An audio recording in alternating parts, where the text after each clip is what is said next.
Et dans l'actualité en France également, ce procès de la Société Générale. Les suites, Jérôme Kerviel repart au combat. L'ancien trader il tente en ce moment même, il est des Barenbaum.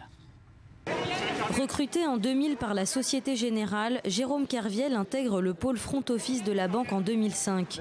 3 ans plus tard, la banque annonce des pertes de 4,9 milliards d'euros et les impute à son employé. En 2010, Jérôme Kerviel est condamné à 5 ans de prison, dont 3 fermes, et à rembourser la banque. Une peine confirmée par la Cour d'appel en 2012. En 2014, c'est la Cour de cassation qui modifie la décision. Kerviel devra bien purger une peine de prison, mais n'aura pas à rembourser la Société Générale, reconnue coupable d'avoir failli à ses mécanismes de contrôle.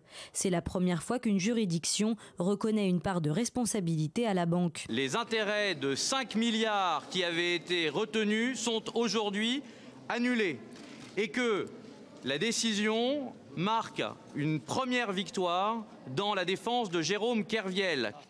Les dispositions civiles ont été cassées, seul demeure l'emprisonnement pour abus de confiance, manipulation informatique et faux et usage de faux pour Jérôme Kerviel.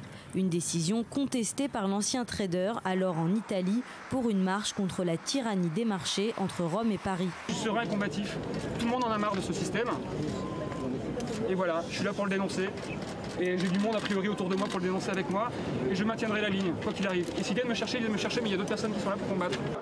Le problème du remboursement des 4,9 milliards d'euros sera réexaminé par la Cour d'appel de Versailles lors d'un nouveau procès. Depuis le début de l'affaire, l'ancien trader réclame justement une expertise indépendante sur la responsabilité de la Société Générale dans l'affaire. L'enregistrement d'une magistrate rendu public par l'avocat de Jérôme Kerviel pourrait aujourd'hui changer la donne. Et en ligne avec nous pour parler de ce dossier, Sylvain Passemard, ancien employé de la société de courtage de la Société Générale. Bonjour. Bonjour. Alors vous avez témoigné à plusieurs reprises pour la défense de Jérôme Kerviel. Cet enregistrement de cette magistrate qui affirme que la Société Générale était au courant de tout, il ne vous surprend pas aujourd'hui? Alors non, ça ne me surprend pas parce que c'est la vérité que l'on dénonce depuis des années.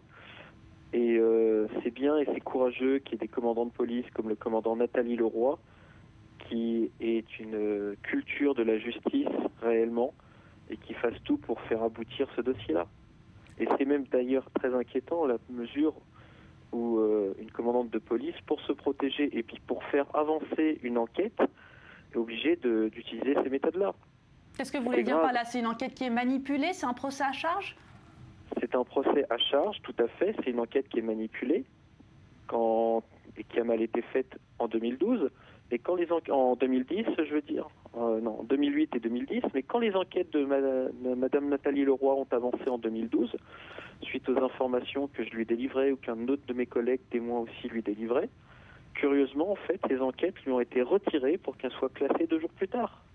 Qu'est-ce qui vous fait dire aujourd'hui, vous l'avez répété pendant plusieurs années, que la Société Générale savait ces agissements de Jérôme Kerviel, et c'est ce que vient également dire cet enregistrement qui est paru hier?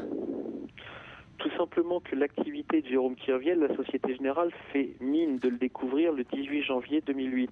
Or, depuis l'été 2007, il y avait un volume d'activité qui était colossal tous les jours.